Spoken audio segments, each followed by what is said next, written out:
Various classifications of religious movements have been proposed by scholars. In the sociology of religion, the most widely used classification is the church-sect typology.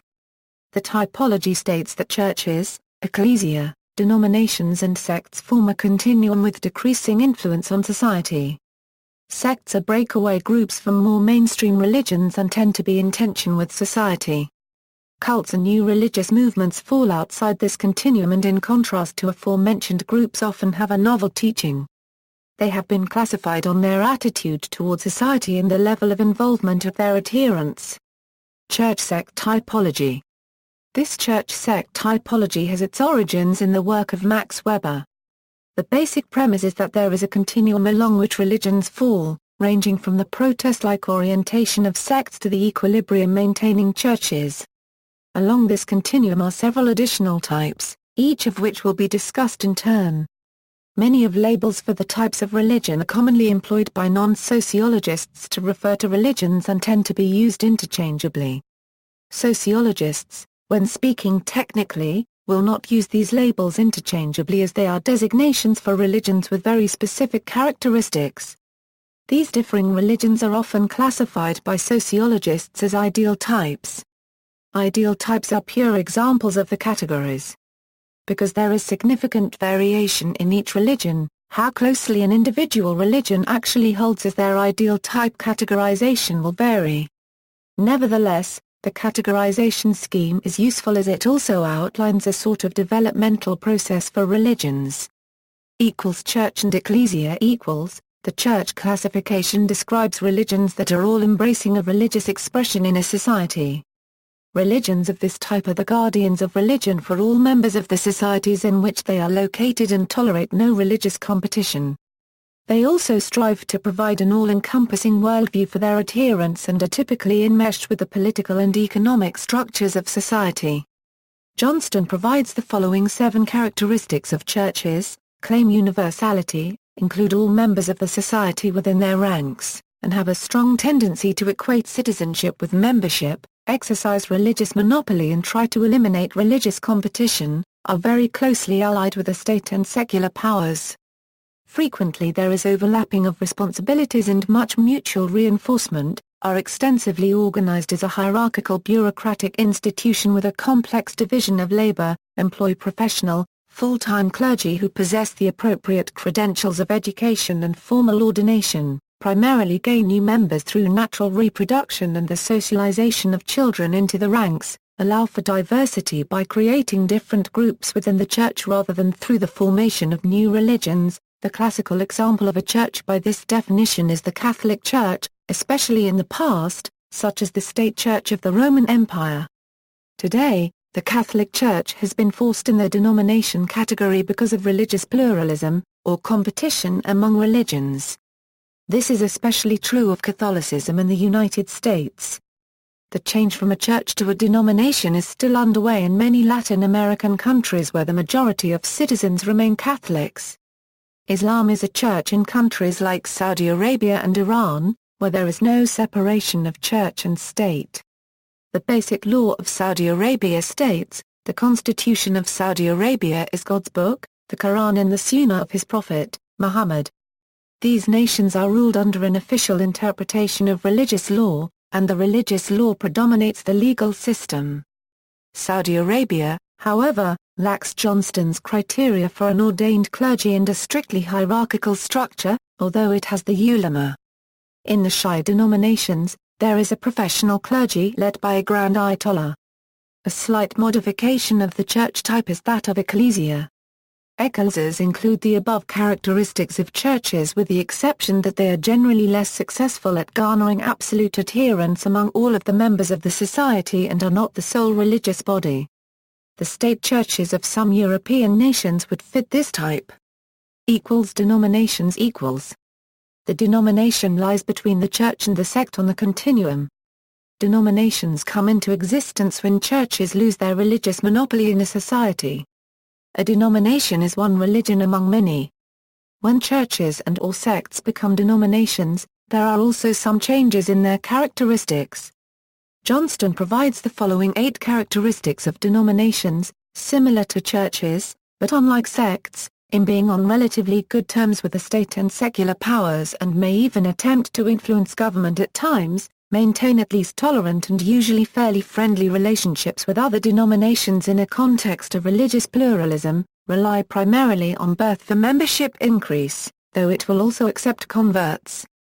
Some actively pursue evangelization, accept the principle of at least modestly changing doctrine and practice and tolerate some theological diversity and dispute, follow a fairly routinized ritual and worship service that explicitly discourages spontaneous emotional expression, train and employ professional clergy who must meet formal requirements for certification, accept less extensive involvement from members than do sects, but more involvement than churches, often draw disproportionately from the middle and upper classes of society. Most of the major Christian bodies formed post-Reformation are denominations by this definition.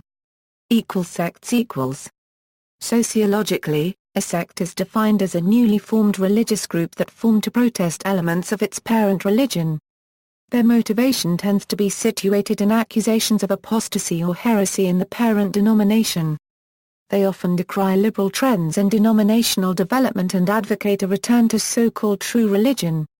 Leaders of sectarian movements tend to come from a lower socio-economic class than the members of the parent denomination, a component of sect development that is not yet entirely understood.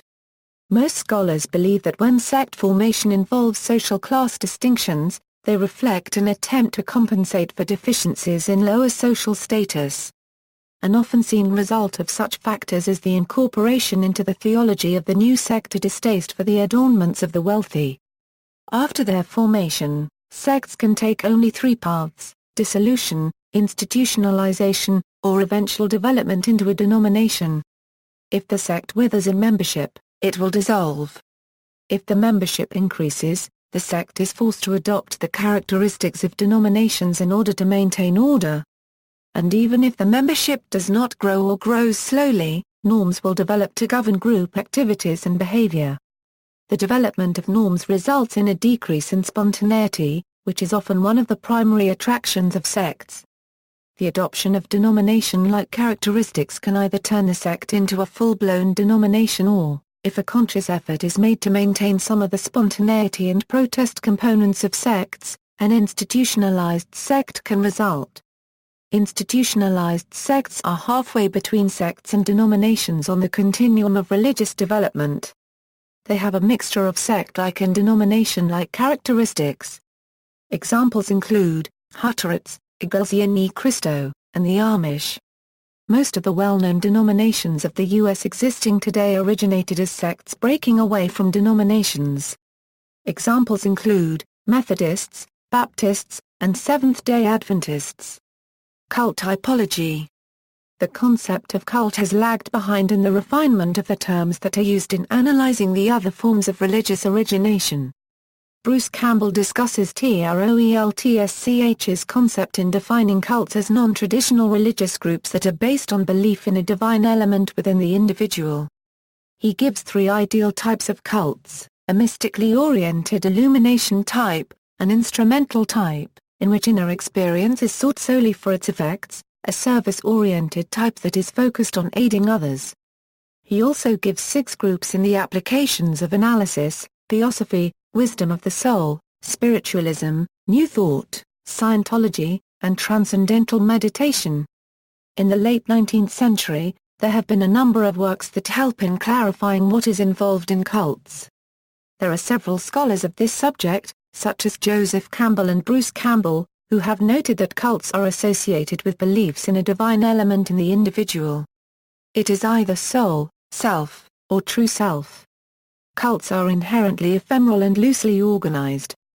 There is a major theme in many of the recent works that show the relationship between cults and mysticism.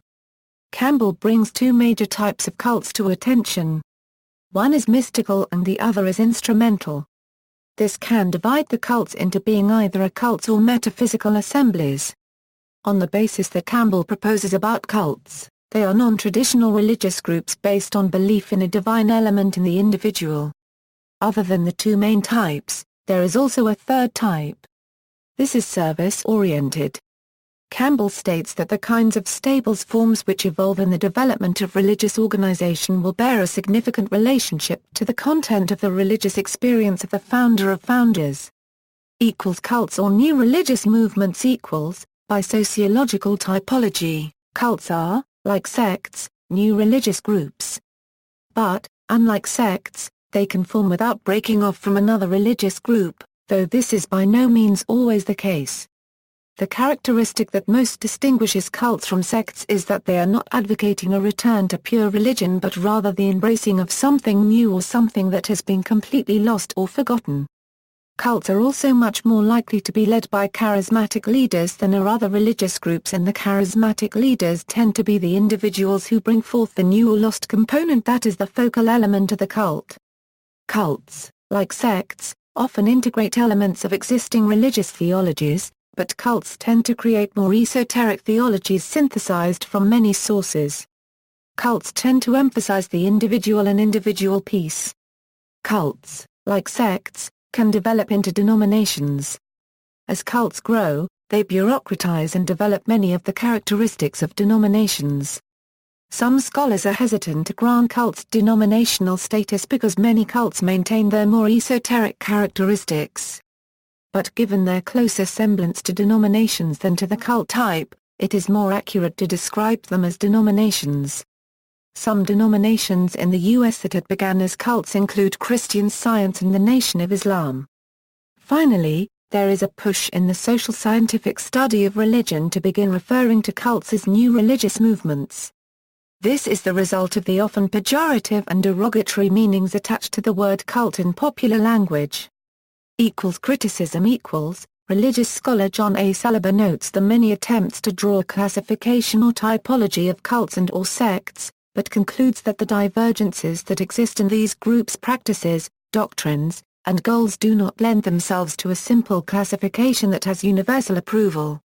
He argues that the influx of Eastern religious systems, including Taoism, Confucianism and Shintoism, which do not fit within the traditional distinctions between church, sect, denomination and cult, have compounded typological difficulties. Meta-criticism Lorne L. Dawson examines the history and future of the church-sect typology in a 2008 article, opining that the typology survives as a useful tool. Wallace distinction between cults and sects. The sociologist Roy Wallace introduced differing definitions of sects and cults.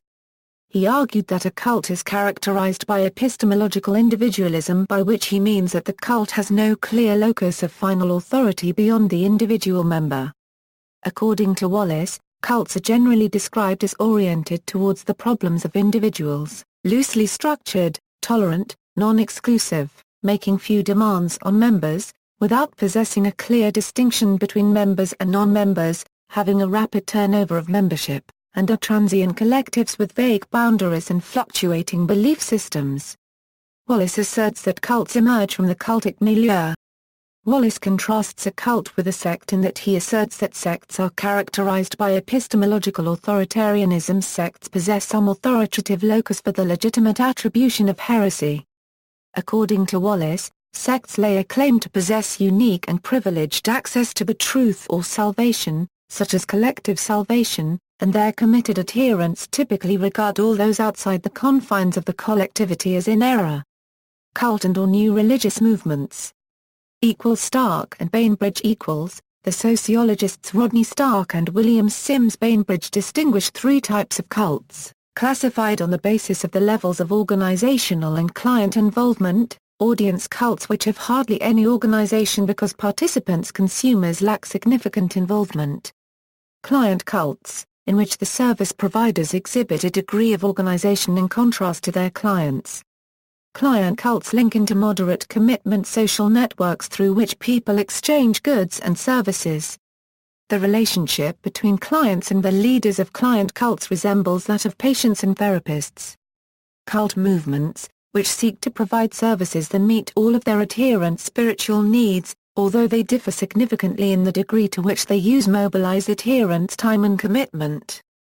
The sociologist Paul Schnabel has argued that the Church of Scientology originated from an audience cult into a client cult and finally into a cult movement. Roy Wallace The sociologist Roy Wallace introduced a classification system of new religious movements based on movements' views on and relationships with the world at large. World-rejecting movements view the prevailing social order as deviant and a perversion of the divine plan. Such movements see the world as evil or at least as materialistic. They may adhere to millenarian beliefs. The International Society of Krishna Consciousness, the Unification Church, the Brahma Kumaris and the Children of God exemplify world-rejecting movements. World-accommodating movements draw clear distinctions between the spiritual and the worldly spheres. They have few or no consequences for the lives of adherents. These movements adapt to the world but they do not reject or affirm it. World-affirming movements might not have any rituals or any formal ideology. They may lack most of the characteristics of religious movements. They affirm the world and merely claim to have the means to enable people to unlock their hidden potential. As examples of world-affirming movements, Wallace mentions Werner Erhardtist and Transcendental Meditation. See also, Anthropology of Religion, Psychology of Religion, Religious Denomination, Sect, Sectarianism, Sociology of Religion. References. Further reading, Crusades, George D., New Religious Movements, Some Problems of Definition, Discus, Internet Journal of Religion, 1997. Available online, Maguire, Meredith B. Religion, The Social Context 5th edition ISBN 0-530-54126-7, Vasileva, E.N. Problems and Difficulties of Classifying Religions on the Basis of Confessional Differences in, European Journal of Science and Theology, Volume 10, Number 6, pages 37-46, available at http://www.ejsttiocru49/4 Vasileva PDF December 23, 2014. External links, The Church-Sect Typology at Wikibooks, Church-Sect Theory by William H. Swartos, Jr. in the Encyclopedia of Religion and Society by Swartos, A Typology of New Religious Movements and Its Empirical Indicators, by Tadeusz Doktor Squared R, Warsaw University.